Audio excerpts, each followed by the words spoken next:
Good evening. Good evening. Good evening and welcome. Thank you all for coming. My name is Clive Bates. For those of you who know not who I am, I've been in International Village 27 years through thick and thin, and the purpose of our town hall meeting tonight is to provide a follow-up on the town hall meeting of last week, hosted by Jerry Miro, at which a goodly provision of questions were asked, and however, it did appear to some that in the audience that some of the answers to several of those questions were received with some degree of caution, uncertainty, doubt, etc. And what we'd like to do is try and put the record straight a little bit and restore a little confidence. And we have our attorney, Joe Garrity, with the law firm of Levy, Stearns & Roberts, one of the best in the business. So if you would, let's all put our hands together and join me in giving a warm welcome to Joe Garrity.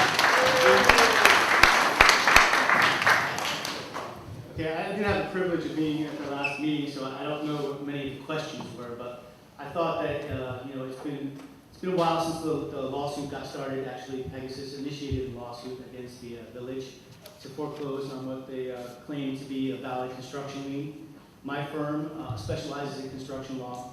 That's pretty much all we do. And I'm sorry.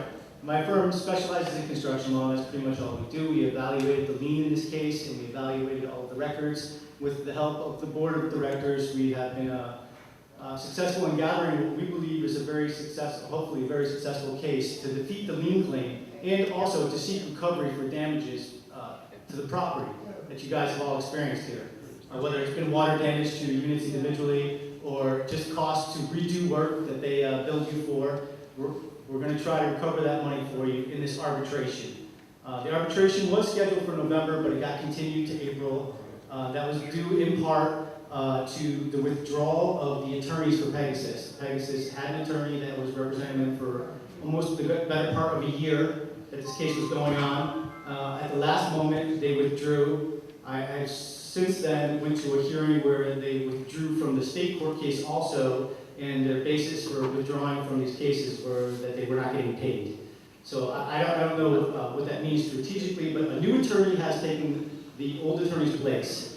And we are now scheduled to have an arbitration on this matter April 1st. And to that end, I have done everything that I can as the lead counsel right now for Levy, Stearns & Roberts on this case to secure whatever data that I needed to present our case at arbitration. And I guess at the meeting last week that there were some questions or concerns about some computers that I asked or requested from Mr. Wright and from the board of directors to bring to my office because I wanted to ensure that we had all the data necessary to present our case at arbitration. I made that request in writing via email to the board of directors, and they complied with my request and they brought me the computers. That was the reason why I felt like it was important for me to get out here and update you guys on where this case is, what we're doing, why I asked for the computers. I don't know what the situation was, but I can tell you that if I believe that there's information that is going to be useful in our case, I will always request that it be brought to me. Since I got the computers, I talked to Gloria, and I talked to Paul, and I met with Scott, and I met with Joe and Clive, all about these computers, and the manager's office computer has been returned. It was returned on Friday. Like I promised the board, I actually had the IT personnel from International Village come out and make a copy of the data that was on the computer. And I haven't even had a chance to parse through all the data yet. And I don't know whether or not any of it is going to be useful, but I can tell you that every time I run into a situation where I think that there may be some valuable information, I'm going to do my best to make sure that I have it before anybody else has access to it. And that's what happened in that case. Again, I think that we are 90% of the way there for our presentation of this case. I have plans to now meet with the new construction committee to go over the work that's been done. Ms. Pikus is going to walk the property with me and show me the work that's being done to date to make sure that we understand where we are, how much money you guys have spent to correct all of the problems. And believe me, this was a mess. This job was a mess. I don't know how it got from the point of paying the large sums of money to this company to mobilize, what they call the mobilization fee, and then some additional draws after that for work that was outside of the scope of the original contract and really looked to be part of some change order process that they were trying to enact. But I can tell you that I'm not very happy with the documentation that Pegasus presented in order to get these pay draws. I'm not very confident that they did a lot of the work that they requested the pay draws on. And I don't think that a lot of the work that they did was either to code or to any construction standards for South Florida. I actually have a background in construction, so that's kind of helpful in what I do for a living. And I have an undergrad degree in engineering, which also helps me out a little bit. And I've been doing construction law for like 12 years now. So we are going to try our best to make sure that this association gets all of the money that they're entitled to back from Pegasus. And also you should know that their insurance company is involved in this case too. We made a claim against their insurance company for damages also. So we have right now Pegasus and Pegasus Insurance Company involved to try to recover our claim. I would like to open the floor to any questions. I have in the past requested to the board of directors that we do not get too specific regarding details of how I plan on presenting our case in this arbitration, only because there's a lot of people in an association, and it has happened to me in the past. I do represent quite a few associations in construction matters that regardless of how you try to protect the information or whatever anyone's intent is to try to keep information confidential about what we're trying to do to prepare your case, if you let out information to a large group of people, it just seems to get out into the ether. And then I'll be sitting in a deposition, and depositions are ongoing in this case right now, and people will ask questions of our witnesses, or I will get answers from witnesses that I'm deposing, and it seems like somehow the information that was shared amongst the association got out. And I've never found it to be one of intent. It just happens when you talk to a large group of people. So for the very specific information about this case, we try to keep it to the board of directors. This firm serves at the leisure of the board of directors. The board of directors directs us what to do, except for the fact that if there's strategic legal arguments that are going to be made, that we try to advise the board as best as possible. And if we think that, like again, like these computers, if I feel like there's any doubt whatsoever that there might be something on there that I want, I ask the board of directors to bring me this information if possible, or I go get it. And that's where we stand right now. If there are any questions, I know last week there was a lot of people still wondering what was going on with this case and why certain things were happening. Go ahead. Man, sunglasses back there. You mentioned the mobilization fee. Can you tell us how much that was? It's about $400,000 in mobilization fee. That was the initial fee that you guys paid. Listen, there were a lot of people paying exorbitant mobilization fees after Hurricane Wilma. I don't know if you remember, the availability of construction crews was tough. I think that this one is extremely high for what they did, and it includes tarping and other stuff. And it was also supposed to be, just so you know, built in to pay for some of the work that they were going to do under this contract that was still in negotiations. But I'm not sure that I see a clear connect between the mobilization fee and any of the work that they subsequently did. So, I mean, we have some issues with that also. If Pegasus can't pay their attorney, Can't hear you. Yeah. how are they pay us? Well, that's a very good point, and that's one of the reasons why I said it, is because I wanted you all to understand that I found it, one, disturbing, and two, informative that their other attorney quit because of not payment of his legal fees. It's an empty pocket, what are we doing? Well, there's an insurance company involved also. And it's been my understanding, because of our interweaving into the fabric of the construction community, that since that time, Pegasus has actually landed some pretty lucrative contracts. So I believe that they're either rebounding or they're not going to really go away. And I can tell you right now that if we come out of this arbitration with the award against Pegasus, and if they think they're going to close shop and open up under another name, well, there are ways to fight that, you know.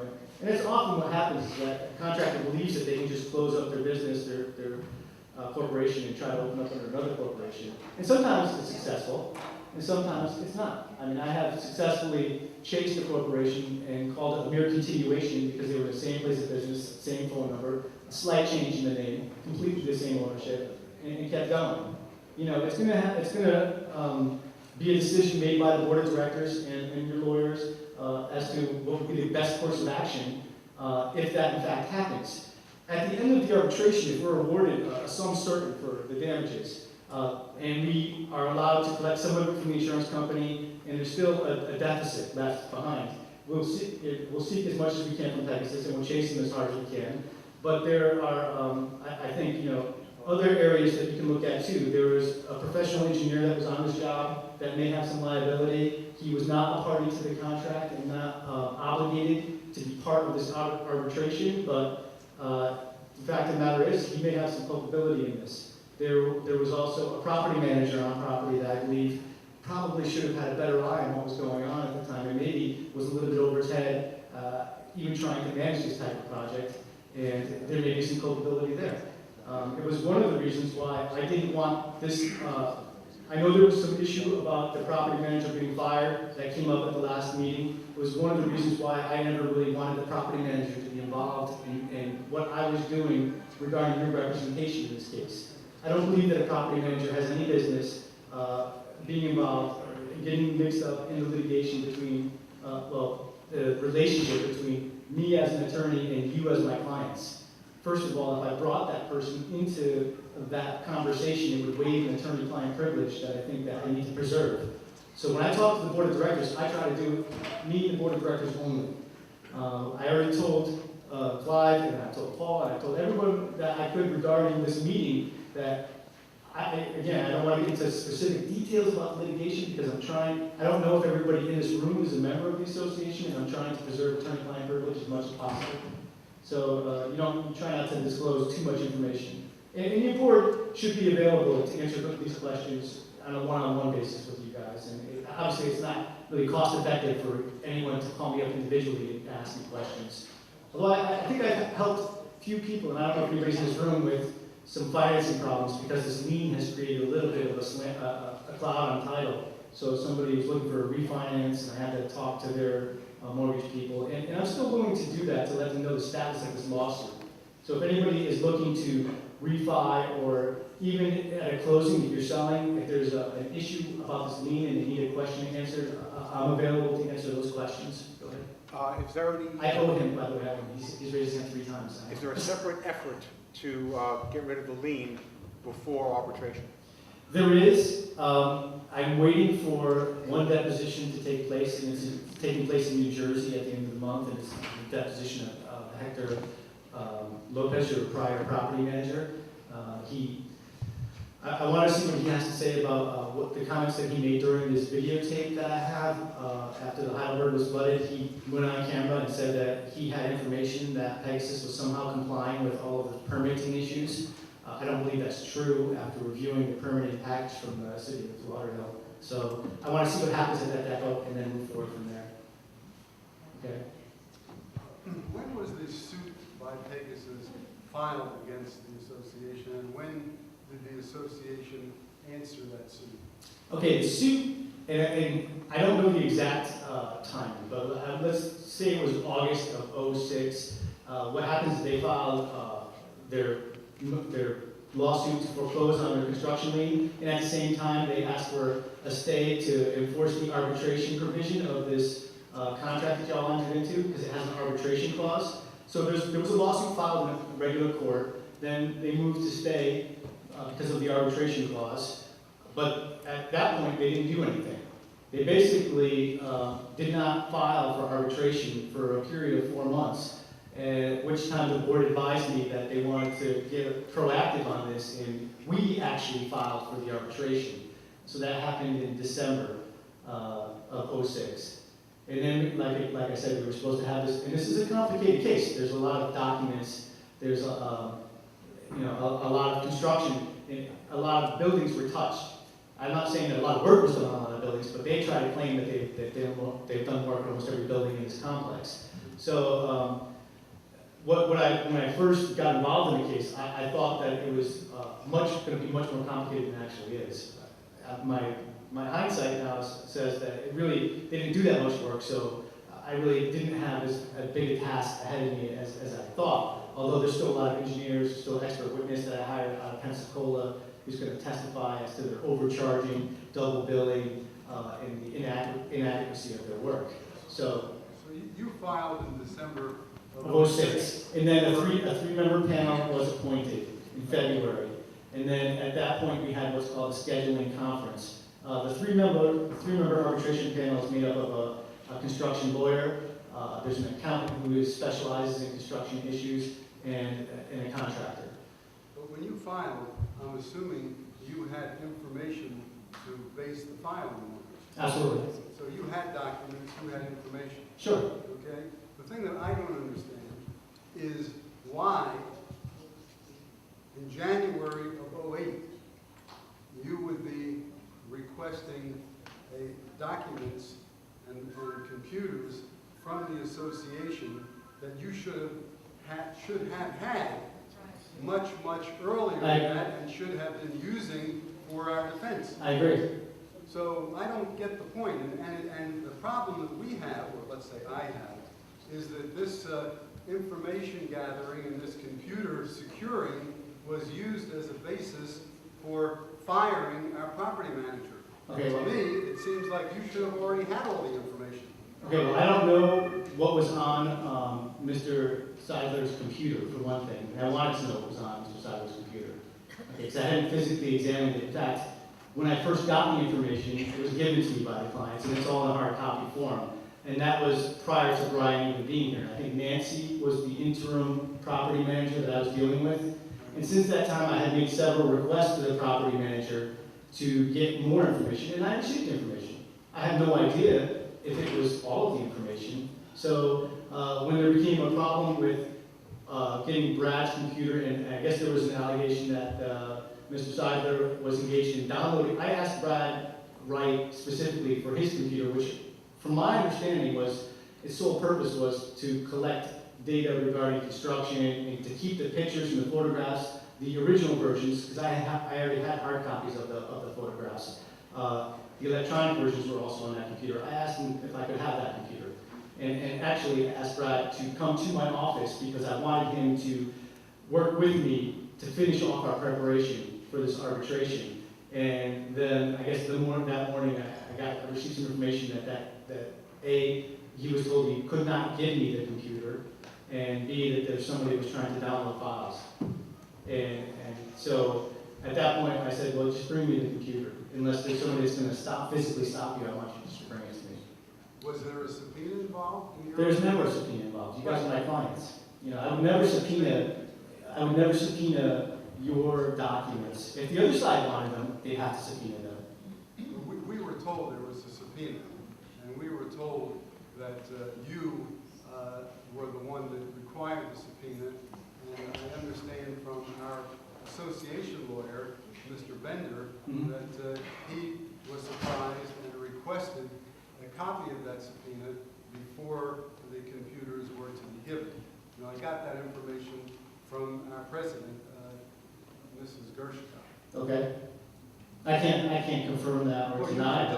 you can deny it. I can deny if there was ever a subpoena issue because I would never issue a subpoena for my client's documents. That's not what you do.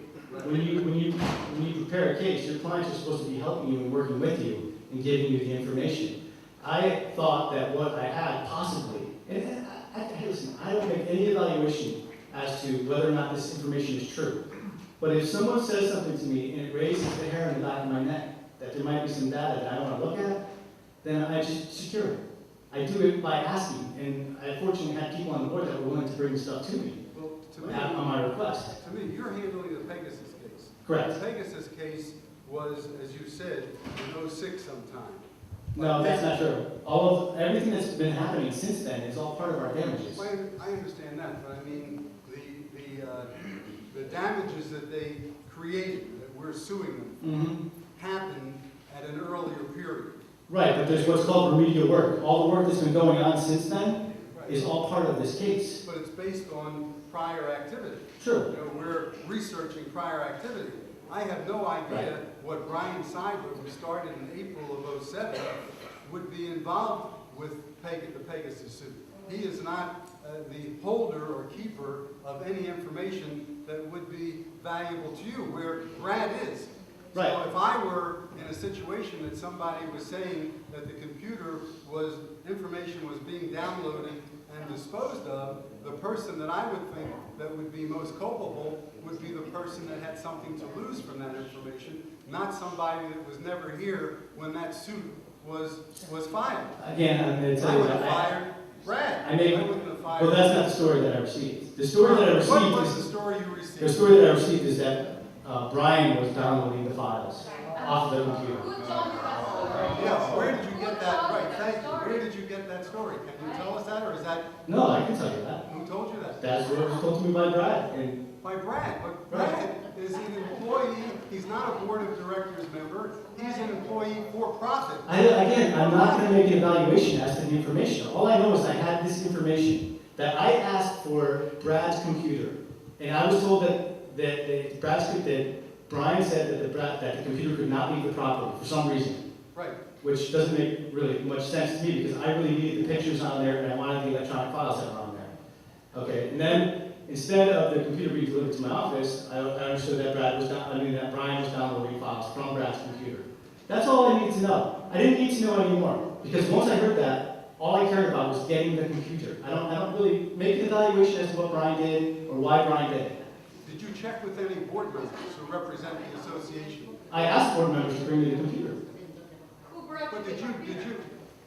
did you check with only Brad for the information that, I didn't check with anyone for the I thought you information. said Brad told you. Brad told me. But He's you not a checked board with Brad. Correct. And you believe Brad. I didn't believe anyone. All I knew was that I needed to secure the data. You believe him because he's the one who took the computer to you. You didn't send one fifth person from your office, a neutral person to get the computer. You believed Brian and trusted him to get you the computer. And you don't know if I Brian didn't- is I didn't ask Brian. I didn't ask Brian. Right. Brad. Right. You believed him. He had the computer. He told Right. you something that we don't know if it's true about Brian. You trusted Brad, who Whether, does not believe I'm gonna try to make this clear. Whether or not it was true doesn't matter to me. All I wanted was the computer. I understand, but you trusted I didn't the ask computer. anybody, I Bring didn't the ask computer anyone to you. take any action You regarding didn't Brian. want only the computer. Actually, you didn't even care about the computer.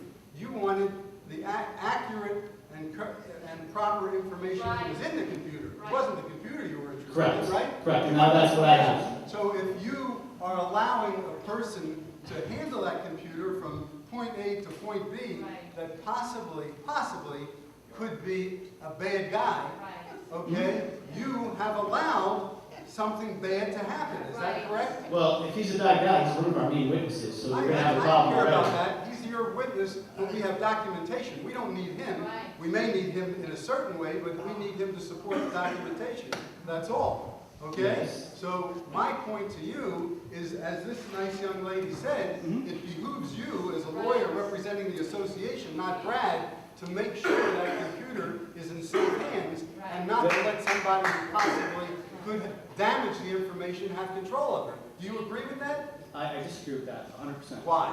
Because that computer, since the day that I guess Brad has been on his job, has been sitting in Brad's office. Right. The only reason that I thought that there was any potential for these pictures, which Brad had already provided to me in hard copy. Brad's the source that gave me all of the pictures, that put together all of the information that I was now trying to get off of the computer, trying to get the computer delivered to me. Right. So he already gave it to me, first of all. So there was no reason to think that Brad was going to destroy what he already gave me. I wanted it in electronic form, the original format that was contained on Brad's computer. All I asked for was his CPU. Well, is the information that's on there now the same as the information? Yeah, it is. You have hard copies? It is. It is? Yeah. So there's no problem with Brad's computer? No. When it comes back to our office, you're satisfied that all the information that was there? That's correct. And there was no problem with Brian's computer. I had your IT guy come out and make a copy of it, and it came back to the property already. None with Brian's computer. So all the information is intact. Correct, correct. Again, and that was my only objective, was to get the computers and make sure. Why? Because I had what was. No. And this is, in a sense, not directed to you. Why, if everything is intact, is Brian fired? Nothing happened. Nothing happened.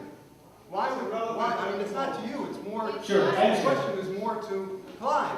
Why would he be fired if nothing happened with the computers? Because he, according to my understanding of our town hall meeting the other day, he was being fired because he was monkeying around with the computer. He was fired perfunctorily. He wasn't fired in the normal course of events for other issues. It was just because he did something to the computers, and you're telling us that nothing was done to the computers. If that's the case, he deserves to have his job back. Nothing has been done to the computers. Well, again, the reason why. Can Clive talk? Sure, Clive can talk. Okay, because I think. But you know,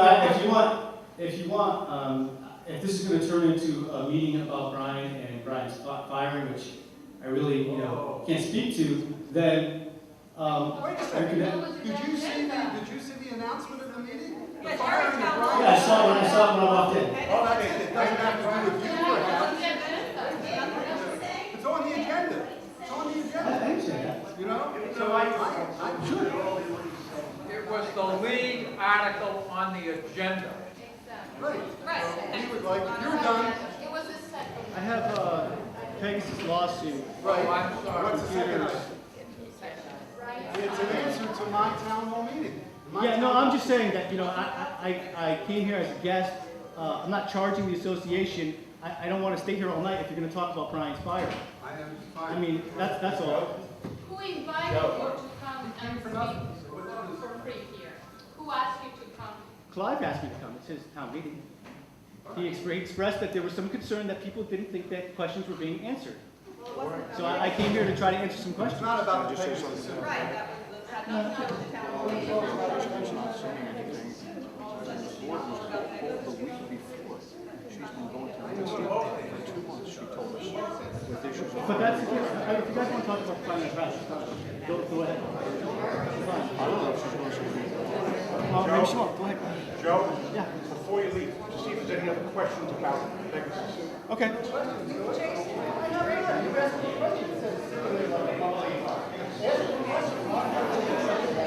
She has a question. I got 2 questions. Go ahead. You did take Brian's office computer into your office.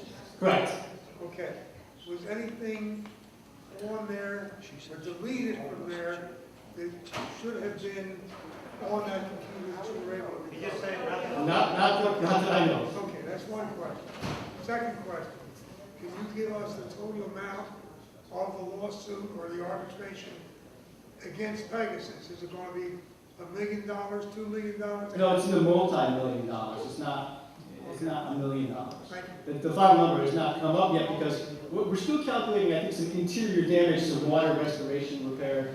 I guess individual units are still going through the restoration process, which is interesting. And I guess the thing we have to offset too is there's been some supplemental insurance money that's been received. And you obviously cannot receive money for damage that you've been paid insurance proceeds on. Your insurance company can subrogate and go after that money, but you can't get paid for stuff you've been paid through your insurance company for. Yes, who is the key witness to Pegasus? There really isn't. For Pegasus or for us? No, for us. Who is the key witness? Is it Bradley Wright? Bradley is a key witness. Right, and so. But so is our expert witness, so is the engineer. I mean, they're all pretty important witnesses. Bradley